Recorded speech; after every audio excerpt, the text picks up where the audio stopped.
My name is John C. Crawford.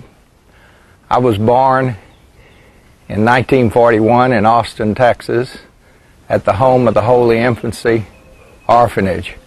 I was very blessed to be adopted by a wonderful Christian couple who taught me love of God, love of family, love of country, and to respect our leaders with unquestioning respect, the same way that Dakota here has unquestioning love and respect for me.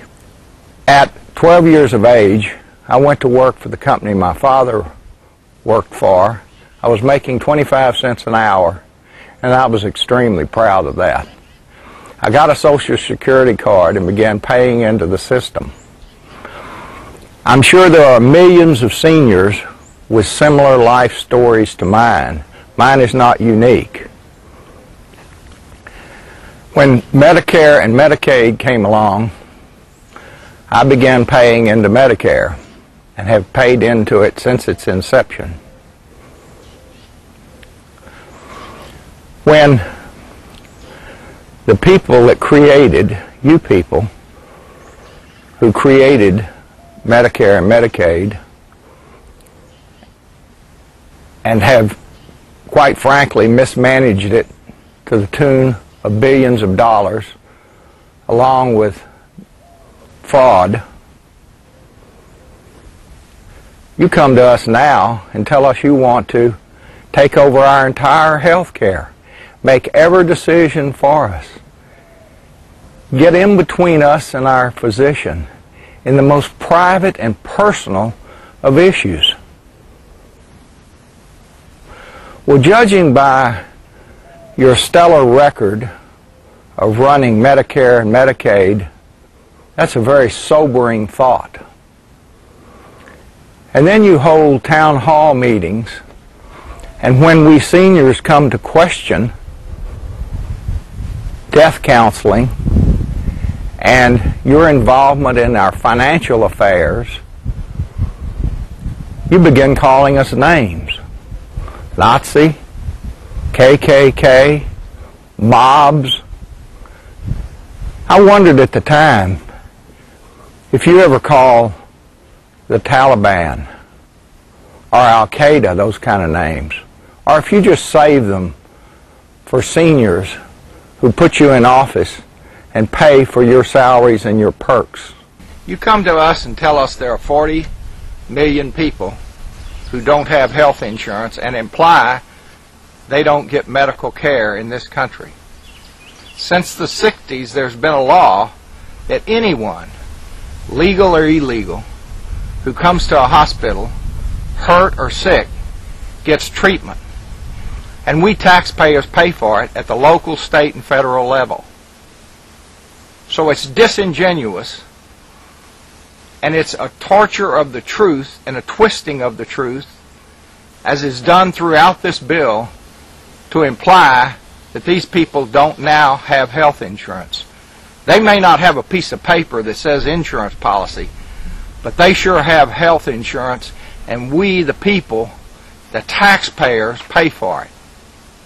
I represent no group. I represent no political party. My wife and I are paying for this out of our own funds. No one has given us a penny. You come before us with a so-called health care bill that gives us death counseling in lieu of heart bypasses, that gives us death counseling in lieu of cancer treatments, that gives we seniors death counseling in lieu of hip replacements, that gives us death counseling in lieu of knee replacements. Shame on you. Shame on you. This bill is unpatriotic and it's un-American. I want to remind you that you do not work for the AARP. You do not work for the ACLU. You do not work for the NEA. You do not work for Greenpeace. You do not work for the AFL-CIO. You do not work for the trial lawyers. You work for us. We the people. We pay your salaries. We pay for your many perks.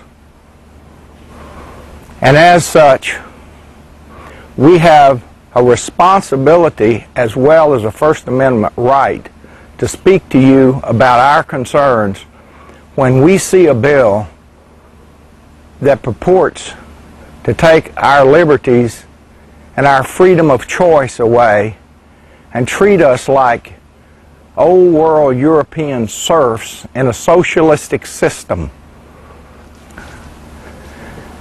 Now I'm going to read a few lines that are exact excerpts from the House bill. Page 29. All health care will be rationed based on age, present health condition of any patient, and availability of health services and supplies. Page 30. A government committee will decide what treatment or benefits will be made available under health care that will be provided. It will be illegal to provide any medical benefits to anyone that haven't been pre-approved by the committee. Page 179. Any non-resident alien is exempt from individual health care taxes.